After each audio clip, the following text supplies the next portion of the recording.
ನಮಸ್ಕಾರ. ಆಹಾರ, ಆರೋಗ್ಯ, ಆಧ್ಯಾತ್ಮ ಈ ಸಂಸ್ಕಾರದ ಬೆಳಕಿಗೆ ತಮ್ಮೆಲ್ಲರಿಗೂ ಸ್ವಾಗತ, ಸುಸ್ವಾಗತ. ಇಂದು ನಮ್ಮೊಂದಿಗಿದ್ದಾರೆ ಡಾಕ್ಟರ್ ವೀಣಾ ತಿರುಮಲಾಚಾರ್. ಅತ್ಯಂತ ನಿಪುಣ ಮತ್ತು ಪ್ರವೀಣರಾದಂಥ ಮಕ್ಕಳ ತಜ್ಞರು. ಅದರ ಜೊತೆಗೆ ಅವರು ವಿಶೇಷವಾಗಿ ಮಕ್ಕಳ ಆರೈಕೆ, ಅವರ ಸಂಸ್ಕಾರದ ಬಗ್ಗೆ ಹೆಚ್ಚು ಮುತುವರ್ಜಿ ವಹಿಸಿದಂಥವ್ರು. ಹಾಗಾಗಿ ಹಲವು ಪುಸ್ತಕಗಳನ್ನು ಬರೆದಿದ್ದಾರೆ. ಜನಸಾಮಾನ್ಯರಿಗೆ ಅರಿವು ಮೂಡಿಸೋ ಕೆಲಸವನ್ನ ಅವರು ಸದಾ ಮಾಡ್ತಾ ಬಂದಿದ್ದಾರೆ. ಈಗ ಸುದೀರ್ಘವಾದಂಥ ವೃತ್ತಿಯ ನಂತರ ಅವರ ಪ್ರವೃತ್ತಿಯಾಗಿ ವಿವೇಕಾನಂದ ಇನ್ಸ್ಟಿಟ್ಯೂಟ್ ಅಲ್ಲಿ ಪ್ಯಾಲಿಯೇಟಿವ್ ಟ್ರೀಟ್ಮೆಂಟ್ಗೆ ಮುಂದುವರೆದಿದ್ದಾರೆ. ತಮ್ಮ ಸೇವೆಯನ್ನ ಮುಂದುವರಿಸಿದ್ದಾರೆ. ನಮಸ್ಕಾರ ವೀಣಾ ಅವರ್. ನಮಸ್ಕಾರ. ಓಕೆ. ಹಿಂದಿನ ಸಲ ನೀವು ತಾಯಿಯ ಹಾಲು, ಎದೆ ಹಾಲು ಎಷ್ಟು ಶ್ರೇಷ್ಠ, ಅತ್ಯಂತ ಉತ್ತಮವಾದಂಥದ್ದು, ಪರಿಪೂರ್ಣವಾದ ಆಹಾರ ಅಂತ ಹೇಳಿದ್ರಿ. ಹುಟ್ಟಿದ ಮಗುಗೇನೋ ಪರಿಪೂರ್ಣ ಆಹಾರ ಎಲ್ಲ ಸರಿ, ಆದ್ರೆ ಮುಂದೆ ಅದು ತೂಕ ಬೆಳೆದ ಹಾಗೆ ಅದು 5 ತಿಂಗಳಿಗೆ ತೂಕ ಹೆಚ್ಚಾಗಿರುತ್ತೆ, ಡಬಲ್ ಆಗಿರುತ್ತೆ. ಮುಂದೆ 6 ತಿಂಗಳಿಗೆ ಇನ್ನೂ ಬೆಳೆದು ಅದ್ರ ಚಟುವಟಿಕೆ ಹೆಚ್ಚಾಗತ್ತೆ. ಅದಕ್ಕೆ ಬರೀ ಹಾಲು ಸಾಕಾಗತ್ತಾ, ಅಥವಾ ಮೇಲಿನ ಹಾಲು ಕೊಡ್ಬೇಕಾ, ಅಥವಾ ಮೇಲಿನ ಆಹಾರ ಕೊಡ್ಬೇಕಾ, ಹೇಗೆ ಮತ್ತೆ ಯಾವಾಗ, ಯಾವುದರಿಂದ ಕೊಡ್ಬೇಕು ಅಂತ ದಯವಿಟ್ಟು ತಿಳಿಸಿ. ನಾವು ಶಿಶು ಅಂತ ಒಂದ್ ಮಾತು ಹೇಳ್ತೀವಿ. ಶಿಶು ಅಂದ್ರೆ ವರ್ಷದ ಒಳಗೆ ಅಂತ. ನಾನು ಮೊದಲೇ ತಿಳಿಸ್ದಂಗೆ 6 ತಿಂಗಳ ತನಕ ತಾಯಿ ಹಾಲು ಮಾತ್ರ, ತಾಯಿ ಹಾಲು ಎಲ್ಲ, ತಾಯಿ ಹಾಲು ಸಂಪೂರ್ಣ ಪರಿಪೂರ್ಣ. ನಂತರ ಮಗು ನೀವ್ ಹೇಳ್ದಂಗೆ ಬೆಳೆದು ಬರುತ್ತೆ. ಅದ್ 5-6 kg ಆದಾಗ ಅದಕ್ಕೆ ಖನಿಜ, ಐರನ್ ಅಂತ ನಾವೇನ್ ಹೇಳ್ತೀವಿ, ಆ ಕಬ್ಬಿಣಾಂಶದ ಕೊರತೆ ಉಂಟಾಗ್ಬೋದು. ಬೆಳವಣಿಗೆಗೆ ಅದು ಬೇಕು. ಅಂತ ಸಮಯದಲ್ಲಿ 6 ತಿಂಗಳ ನಂತರ ನಾವು ಅದಕ್ಕೆ ಮೇಲಿನ ಪೂರಕ ಮತ್ತು ಪೋಷಕ ಆಹಾರಗಳನ್ನ, ಅಂದ್ರೆ ಕಾಂಪ್ಲಿಮೆಂಟ್ರಿ ಅಂಡ್ ಸಪ್ಲಿಮೆಂಟ್ರಿ ಅಂತ ಹೇಳ್ತೀವಿ, ಅವನ್ ಕೊಡ್ಲೇಬೇಕು. ಈ ಪೂರಕ ಪೋಷಕ ಆಹಾರಗಳನ್ನ ನಾವು ಕೊಡ್ಬೇಕಾದ್ರೆ ನಾವು ಕೆಲವು ನಿಯಮಗಳನ್ನ ನಾವು ಅನುಸರಿಸ್ಬೇಕು. ಆ ನಿಯಮಗಳು ಯಾವುದು ಅಂದ್ರೆ, 6 ತಿಂಗಳ ತನಕ ತಾಯಿ ಹಾಲೆ ಬೇರೆ ಏನಿಲ್ಲ. 6 ತಿಂಗಳ ನಂತರ ನಾವು ಏಕದಮ್ ಅದ್ರ ಬಾಯಿನಲ್ಲಿ ಒಂದು ಮುದ್ದೆ ಇಡೋದಿಕ್ ಸಾಧ್ಯವಿಲ್ಲ. ನಾವು ಅದಕ್ಕೆ ನಾವು ಕೊಡೋ ಪೂರಕ ಆಹಾರನ ಮೊದಲು ನೀರಾಗಿ ಮಾಡ್ಕೊಂಡು ಕ್ರಮೇಣ ಗಟ್ಟಿ ಮಾಡ್ತಾ ಮಾಡ್ತಾ ಮಾಡ್ತಾ ಬಂದು ವರ್ಷದ ವೇಳೆಗೆ ಸ್ವಲ್ಪ ಸಾಫ್ಟ್ ಆಗಿರೋ ಗಟ್ಟಿದನ್ನ ಕೊಡ್ಬೋದು. ಮೊದಲು ಅದರದ್ದು ಲಿಕ್ವಿಡಿಟಿ ಅದನ್ನ ಕೊಡೋದು. ಎರಡನೇದು, ನಾವ್ ಯಾವಾಗ ಶುರು ಮಾಡ್ಬೇಕು 6 ತಿಂಗಳಾದ್ಮೇಲೆ ಅಂದ್ರೆ, ಸುಮಾರು ಬೆಳಿಗ್ಗೆ 10 ಗಂಟೆ ವೇಳೆಗೆ ಶುರು ಮಾಡ್ಬೇಕು. ಯಾಕೆಂದ್ರೆ ಯಾವುದೇ ಆಹಾರ ಆದ್ರೂ ಮೊದಲು ಮಗುಗೆ ಅದು ಅಡ್ಜಸ್ಟ್ ಆಗ್ಬೇಕು. ಅಕಸ್ಮಾತ್ ಹೊಟ್ಟೆ ಬಂದ್ರೆ ನೀವು ರಾತ್ರಿ ಶುರು ಮಾಡ್ಬಿಟ್ಟು ಅರ್ಧ ರಾತ್ರಿಲಿ ವೈದ್ಯರ ಹತ್ರ ಹೋಗೋಕ್ಕಾಗಲ್ಲ. ಆದ್ರಿಂದ ಮೊದಲು ಬೆಳಿಗ್ಗೆ 12 ಗಂಟೆ ಒಳಗೆ ಯಾವ್ದಾದ್ರು ಒಂದು ಆಹಾರದಲ್ಲಿ ಶುರು ಮಾಡ್ಬೇಕು. ಮೊದಲು ಸ್ವಲ್ಪನೇ 1 ಚಮಚ ಅಥವಾ 2 ಚಮಚ ಶುರು ಮಾಡ್ಬೇಕು, ಕ್ರಮೇಣ ಹೆಚ್ಚಿಸ್ಬೋದು. ಇದು ಎಲ್ಲದರ ಜೊತೆಗೆ ನಾವು ಸಾಧ್ಯವಾದಷ್ಟು ನಮ್ಮ ಮನೆಯಲ್ಲಿರುವ ಆಹಾರಗಳೇ, ತಾಯಿ ಏನು ಊಟ ಮಾಡ್ತಾಳೆ, ಅಕ್ಕಿ, ರಾಗಿ, ಅದ್ರ ಪುಡಿ ಮಾಡಿ ಗಂಜಿ ಕೊಟ್ರೆ ಅದು ಮಗು ಅಡ್ಜಸ್ಟ್ಮೆಂಟ್ ಬಹಳ ಸುಲಭ. ಅದ್ ಹಾಲಿನಲ್ಲಿ ಅದಾಗ್ಲೇ ಅದನ್ನ ಕುಡ್ದಿರುತ್ತೆ. ಇವಾಗ ಅದು ಹೊಸದಾಗಿ ಬಂದ್ರೆ ಅಡ್ಜಸ್ಟ್ಮೆಂಟು, ಅಲರ್ಜಿಗಳಿರೋಲ್ಲ, ತುಂಬಾ ಚೆನ್ನಾಗಿ ಒಂದು ಸುಸೂತ್ರವಾಗಿ ಅದರ ಆಹಾರ ಮುಂದುವರ್ದ್ಕೊಂಡು ಬಂದ್ಬಿಡತ್ತೆ. ಈ ನಿಯಮಗಳನ್ನ ನಾವು ಫಾಲೋ ಮಾಡಿ ಈ ಮಕ್ಕಳನ್ನ ವರ್ಷದ ತನಕ ಬೆಳೆಸ್ಬೋದು. ಆದ್ರೆ ಮೊದಲು ಕೊಡೋದು ಹೇಗೆ? ಮೊದ್ಲು ಹೇಳ್ದಂಗೆ 1 ಅಥವಾ 2 ಚಮಚ ಶುರು ಮಾಡ್ಬೇಕು. 8 ತಿಂಗಳ ತನಕ ದಿನಕ್ಕೆ 2 ಸಲ ಸಾಕು. 8 ತಿಂಗಳ ನಂತರ ಅಂದ್ರೆ ಮಿಕ್ಕಿದ್ದು ತಾಯಿ ಹಾಲು ಮತ್ತೆ 2 ಸಲ ಮಾತ್ರ ಇದು ಗಟ್ಟಿ ಪದಾರ್ಥ. ಹೌದು. ನಂತರ ವರ್ಷದ ವೇಳೆಗೆ 3 ಸಲ, ವರ್ಷದ ನಂತರ 4 ಸಲ, ಆಮೇಲೆ ಬೇಕಾದಂಗೆ ಮಗು ಕೇಳ್ದಂಗೆ. ಹಿಂಗೆ ಈ ಪೂರಕ ಮತ್ತು ಪೋಷಕ ಆಹಾರಗಳನ್ನ ನಾವು ಕೊಡ್ಬೇಕಾಗತ್ತೆ. ಇದೆಲ್ಲ ಒಂದು ನಮ್ಮ ಸಂಸಾರದೊಳಗಿರೋ ಆಹಾರಗಳಿಂದ, ಸಾಮಾನ್ಯ ಸರಂಜಾಮಿಂದ ಮಾಡೋದು ಒಳ್ಳೇದೇ ವಿನಃ, ನಾವು ಅಂಗಡಿಯಿಂದ ಬರೋ ಡಬ್ಬ ಆದ್ರೆ ಅದ್ರಲ್ಲಿ ಪ್ರಿಸರ್ವೇಟಿವ್ ಇರ್ಬೋದು, ಕಲರಿಂಗ್ ಏಜೆಂಟ್ ಇರ್ಬೋದು, ಎಸೆನ್ಸ್ ಇರ್ಬೋದು, ಅಲರ್ಜಿ ಆಗ್ಬೋದು. ಆಗ ನಮಗ್ ತಬ್ಬಿ ಬರುತ್ತೆ. ಅಷ್ಟೇ ಅಲ್ಲ, ಅದ್ರ ಜೊತೆಗೆ ಹುಳ ಕೂಡ ಇರ್ಬೋದು. ಯಾಕಂದ್ರೆ ಯಾವಾಗ್ಲೋ ಮಾಡಿ ಡಬ್ಬಿಯಲ್ಲಿ ಶೇಖರಿಸಿದ್ದು ಯಾವಾಗೋ ಹುಳ ಬಂದಿರುತ್ತೆ ಅಂತ ಗೊತ್ತಿಲ್ಲ. ಆದ್ರೆ ತಾಯಿ ಮನೆಯಲ್ಲೇ ಮಾಡಿದ್ರೆ ಫ್ರೆಶ್ ಆಗಿರುತ್ತೆ, ಅದು ರುಚಿಯಾಗಿರುತ್ತೆ, ಶುಚಿಯಾಗಿರುತ್ತೆ ಅಂತ. ಇನ್ನೊಂದು ಮಾತು ವೀಣಮ್ಮ, ನಾವು ಮಕ್ಕಳಾಗಿದ್ದ ನೀವು ಹೇಳಿದ್ರಿ ಈಗ ರಾಗಿ ಮತ್ತೆ ಅಕ್ಕಿ ಎಲ್ಲ ಗಂಜಿ ಅಂತ ಹೇಳಿದ್ರೆ, ನಮ್ಮ ತಾಯಿ ಏನ್ ಮಾಡ್ತಾ ಇದ್ರು ಅಂದ್ರೆ, ರೊಟ್ಟಿ ಮಾಡ್ಬೇಕಾದ್ರೆ ಅದನ್ನ ಹೆಚ್ಚು ನೀರು ಹಾಕಿ ಕಲಿಸ್ಕೊಂಡು ಚಿಕ್ಕಾಲಿ ಅಂತ ಮಾಡೋರು. ಒಂದಿಷ್ಟು ಉಪ್ಪು, ಒಂದಿಷ್ಟು ತುಪ್ಪ ಸೇರಿಸ್ಬಿಟ್ಟು ಜೋಳದ ರೊಟ್ಟಿಯನ್ನೇ ಮೆತ್ತಗೆ ಮಾಡಿಬಿಟ್ಟು ಅದನ್ನ ತಿನ್ನಿಸ್ತಾ ಇದ್ರು. ಇದು ಚಿಕ್ಕಾಲಿ ಅಂತ. ಇನ್ನೊಂದೇನಂದ್ರೆ ಬಾಳೆಹಣ್ಣು ಕೊಡ್ತಾ ಇದ್ರು. ಬಾಳೆಹಣ್ಣನ್ನ ವಿ ನೋಟ್ ಮಾಡಕ್ಕೆ ಬಹಳ ಒಳ್ಳೇದು ಅಂತಾರೆ. ನಿಮ್ಮ ಅನಿಸಿಕೆ ಏನು? ಈಗ ನಾವು ವಿಧವಾದ ಆಹಾರಗಳು ಬರೋಣ. ನೀವು ಹೇಳ್ದಂಗೆ ಹಾ. ಬಾಳೆಹಣ್ಣು ಬಹಳ ಆದರ್ಶವಾದ ಆಹಾರ. ಅದನ್ನ ಹ್ಮ್. ಚೆನ್ನಾಗಿ ಮ್ಯಾಶ್ ಮಾಡ್ಬಿಟ್ಟು ಹಾ. ಅದನ್ನ ಒಂದ್ ಚಮಚ 2 ಚಮಚ ಕೊಡ್ಬೋದು. ಹಾ. ಬಾಳೆಹಣ್ಣೆ ಮೊದಲು ತಕೊಳ್ಳೋದು ನಾನು. ಹೌದು ಹೌದು. ಬಾಳೆಹಣ್ಣಿನ ನಂತರ ರಾಗಿ ಹ್ಮ್. ಸರಿ ಅಥವಾ ಅಕ್ಕಿ ಸರಿ ಅಥವಾ ಹ್ಮ್. ದಾಲ್, ಬೇಳೆ ಬೇಯಿಸಿದ್ದು ಅದನ್ನ ಅನ್ನ ಕಿವಿಚಿ ಕಿಚಡಿ ಮಿಕ್ಸರ್ ತರ. ಹಾಕಿದ ಆ ಹ್ಮ್. ತರದ್ದು ಹ್ಮ್. ಅದು ಕೊಡ್ಬೋದು. ಹ್ಮ್. ಆದ್ರೆ ಹ್ಮ್. ಇವುಗಳನ್ನ ಮೊದಲು ಲಿಕ್ವಿಡ್ ಇಂದ ಶುರು ಮಾಡಿನೇ ನಾವು ಕ್ರಮೇಣ ಗಟ್ಟಿ ಮಾಡ್ತಾ ಹೋಗ್ಬೇಕಾಗತ್ತೆ. ಹ್ಮ್. ಹ್ಮ್. ಖಂಡಿತ ಇದು ಪಂಜಾಬ್ ಕಡೆ ಚಪಾತಿ ಮಾಡ್ಬಿಟ್ಟು ನೀವು ಚಿಕ್ಕಾಳಿ ಅಂತ ಹೇಳ್ದಂಗೆ ಅದನ್ನ ಹ್ಮ್. ಬೇಳೆ ನೀರ್ನಲ್ಲಿ ನೆನ್ಸಿಟ್ಬಿಟ್ಟು ಕೈಯಲ್ಲಿ ಮೃದುವಾಗಿ ಮಾಡಿ ತಿನ್ಸೋದು ಉಂಟು. ಅದು ಒಳ್ಳೇದೆ. ಹೌದು ಹೌದು. ಎಲ್ಲನೂ ಹಿಂಗೆ ಒಳ್ಳೇದಾಗತ್ತೆ. ದಾಲ್ ರೋಟಿ ಅಂತ. ಹ್ಮ್. ಬಾಳೆಹಣ್ಣು, ಹ್ಮ್. ಬಾಳೆಹಣ್ಣು ಜೊತೆಗೆ ಬೇಯಿಸಿರೋ ಆಪಲ್ಲು, ಹ್ಮ್. ಆಮೇಲೆ ರಾಗಿ ಸರಿ, ಅಕ್ಕಿ ಸರಿ, ದಾಲ್ ಕಿಚಡಿ ಅನ್ನೋ ತರ ಬೇಳೆ ಬೆಂದು ಹ್ಮ್. ಅನ್ನದ ಜೊತೆಗೆ ಮಿಕ್ಸಿ ಮಾಡಿರೋದು. ಹ್ಮ್. ತುಪ್ಪ ಹಾಕೋದು ಬಹಳ ಒಳ್ಳೇದು. ಹೌದು ತುಪ್ಪ ಹೌದು. ತುಂಬಾ ಒಳ್ಳೇದು. ಕೆಲವರು ತೆಂಗಿನೆಣ್ಣೆ ಹಾಕ್ತಾರೆ, ಅದು ಸಹ ಬಹಳ ಒಳ್ಳೇದು. ಹ್ಮ್. ಉಪ್ಪು ಮತ್ತೆ ಸಕ್ಕರೆ ಸ್ವಲ್ಪ ಹಾಕ್ಬೇಕು ವಿನಃ ಬೆಲ್ಲ ಮಕ್ಕಳಿಗಾಗಲೇ ಹಾಕೋದು, ನಾವು ಬೆಲ್ಲ ಜಾಸ್ತಿ. ಹಾಕಿದ್ರೆ ವಾಸಿ ಅಂತ. ಆ ಬೆಲ್ಲ ಅದು ಹಾಕಿ, ಸ್ವಲ್ಪ ತುಪ್ಪ ಸಾಕು, ಬೆಲ್ಲ. ಸ್ವಲ್ಪ ಹ್ಮ್. ಮಟ್ಟಿಗೆ ಸಾಕು. ರುಚಿಗೆ. ಇವುಗಳನ್ನ ಕೊಟ್ಬಿಟ್ಟು ನಾವು ಹ್ಮ್. ಮಗುವನ್ನ ಬೆಳೆಸ್ತಾ ಬರ್ಬೋದು. ಆಗ ಅವುಗಳಿಗೆ ಕಬ್ಬಿಣದ ಹ್ಮ್. ಕೊರತೆ ಬರೋದಿಲ್ಲ. ಹ್ಮ್. ಮನೆ ಆಹಾರದ ಅಭ್ಯಾಸಕ್ಕೆ ಹತ್ರ ಬಂದು ಅವರುಗಳು ಹಾ. ಬಹಳ ಉತ್ತಮವಾಗಿ ಹೊಂದ್ಕೋತಾರೆ. ಆಮೇಲೆ ಇನ್ನೊಂದು ವೀಣಮ್ಮ ಅವರೇ, ಈ ಬಾಳೆಹಣ್ಣು ಯಾಕೆ ಅಂತಂದ್ರೆ ಒಂದು ಮೆದುವಾಗಿರುತ್ತೆ, ಅದು ಈಸಿಲಿ ಡೈಜೆಸ್ಟ್ ಆಗುತ್ತೆ, ಅದ್ರಲ್ಲಿ ಪೆಕ್ಟೇನ್ ಇರುತ್ತೆ, ಅದು ಒಳ್ಳೇದು. ಇನ್ನೊಂದು ಲ್ಯಾಕ್ಸೇಟಿವ್ ಆಗೋದ್ರಿಂದ ಕಾನ್ಸ್ಟಿಪೇಷನ್ ಆಗಲ್ಲ. ಈ ಮಕ್ಕಳಲ್ಲಿ, ಪುಟ್ಟ ಮಕ್ಕಳಲ್ಲಿ ಏನಾಗುತ್ತೆ ಅಂದ್ರೆ 2-2, 3-3 ದಿನ ಕಕ್ಕಸ್ ಮಾಡದೇ ಇದ್ದಾಗ ತಾಯಂದ್ರು ಚಿಂತೆ ಮಾಡೋ ಶುರು ಮಾಡ್ತಾರೆ. ಅಯ್ಯೋ ಹೊಟ್ಟೆ ನೋವು ಹತ್ರ, ಏನೋ ಹೊಟ್ಟೆ ನೋವು, ಕಕ್ಕಸ್ ಮಾಡಿಲ್ಲ ಅಂತ. ಸೊ ಹಾಗಾಗಿ ಬಾಳೆಹಣ್ಣು ಕೊಡೋದ್ರಿಂದ ಒಳ್ಳೇದು. ಆಮೇಲೆ ನೀವು ತುಪ್ಪ ಹೇಳಿದ್ರಲ್ಲ, ಯಾಕೆ ತುಪ್ಪ ಒಳ್ಳೇದು ಅಂದ್ರೆ vitamin A, D, E, K ಇವೆಲ್ಲ ಫ್ಯಾಟ್ ಸಾಲ್ಯುಬಲ್ಲು ವೈಟಮಿನ್ಸು ಮೆದುಳಿನ ಸೆಲ್ಗಳಿಗೆ, ನರಮಂಡಲಕ್ಕೆ ಬಹಳ ಮುಖ್ಯವಾದಂಥದ್ದು. ಹಾಗಾಗಿ ಅವ್ರು ಏನೇ ಮಾಡಿದ್ರು ಕೂಡ, ಆ ಗಂಜಿನೇ ಮಾಡ್ಲಿ ಏನೇ ಮಾಡಿದ್ರು ತುಪ್ಪ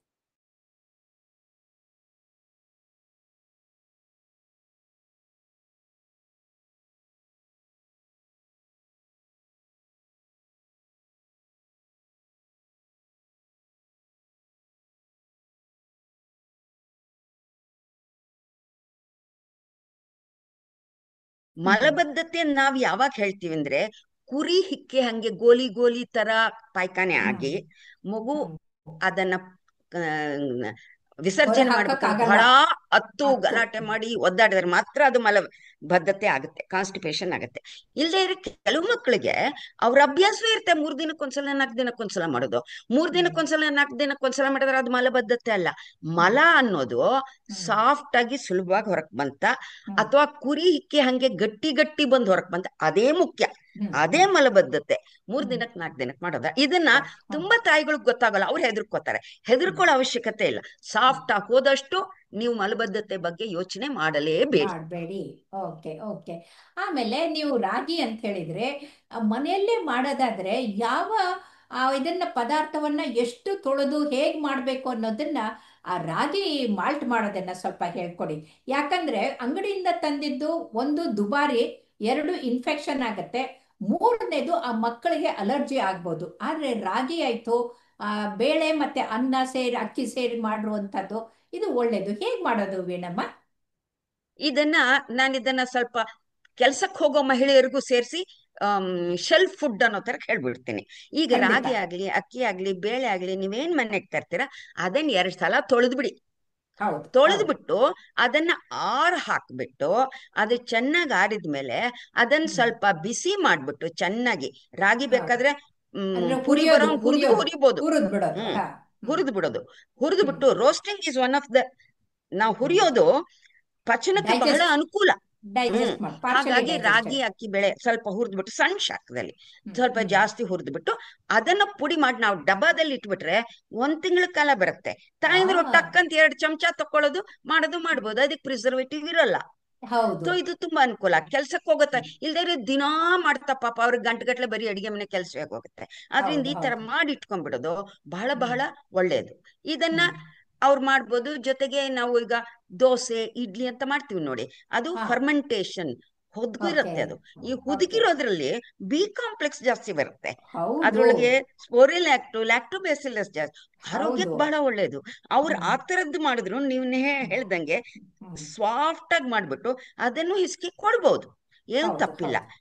ಆದ್ರೆ ಇದ್ರಲ್ಲಿ ಹ್ಮ್. ಒಂದೇ ಒಂದ್ ಮಾತನ್ನ ಹೇಳೋದು, ಇದನ್ನ ಮಿಕ್ಸ್ಚರ್ ಮಾಡಿ ಇಟ್ಕೋಬೇಡಿ, ಎಲ್ಲ ಸೋಡಾ ಒಟ್ಟಿಗೆ ಆಗುತ್ತೆ ಹಾಕ್ಬಾರ್ದು, ಅಂತ. ಸೋಡಾ ಹಾಕ್ಬಾರ್ದು.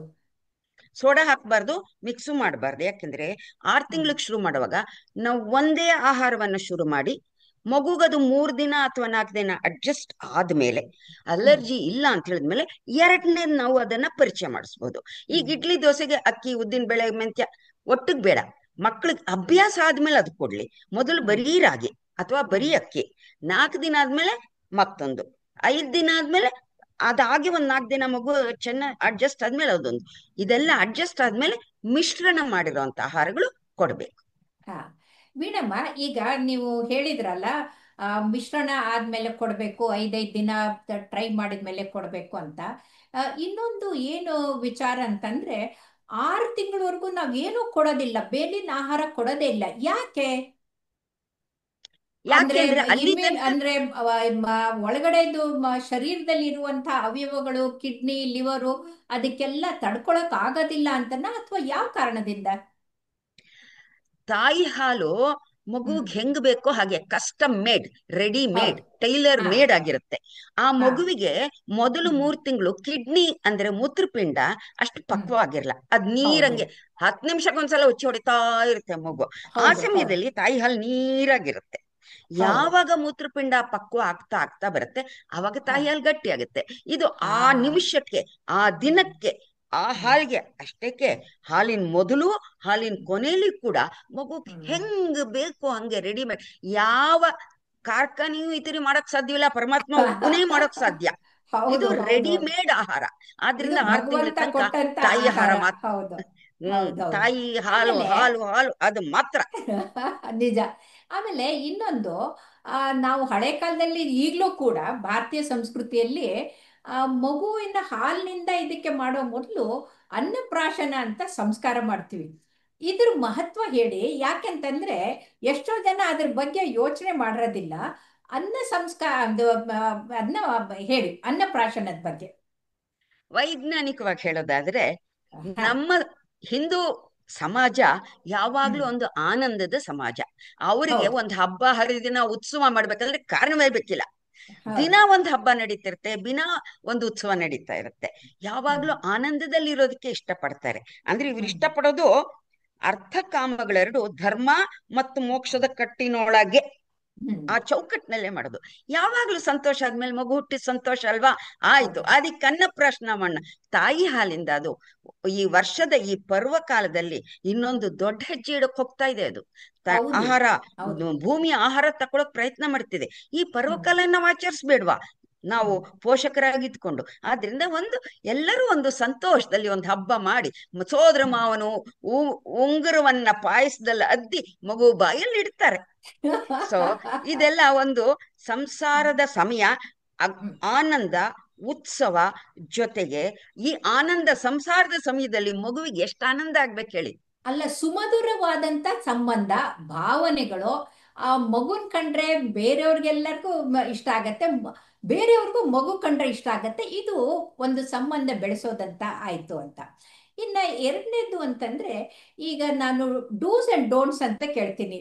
ಅಂದ್ರೆ ರ್ಯಾಪಿಡ್ ಫೈರ್ ಕ್ವಶನ್, ನೀವು ಅದನ್ನ ಉತ್ತರ ಕೊಡಿ.